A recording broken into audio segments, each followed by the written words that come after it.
Hello guys!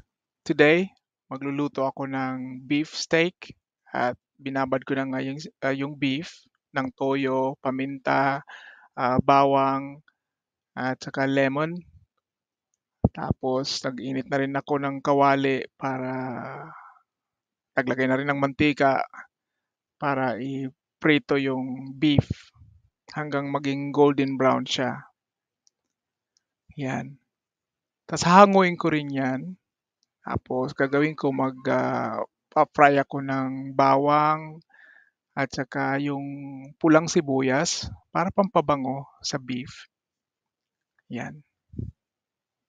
Tapos yan na nga, ilalagay ko na yung beef. Yan. Tapos halo-haluin ko para kumalat yung amoy ng bawang at saka sibuyas dyan.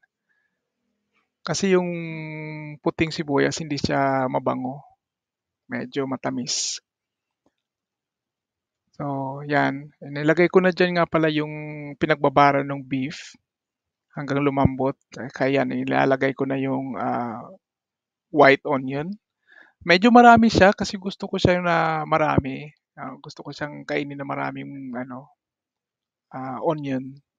Now, it's all up to you guys. Kung hindi kayo mahilig sa onion, then bawasan nyo. So, yan na nga yung finished product. Natimplahan na yan. At ready to eat na. Thank you nga pala sa panonood.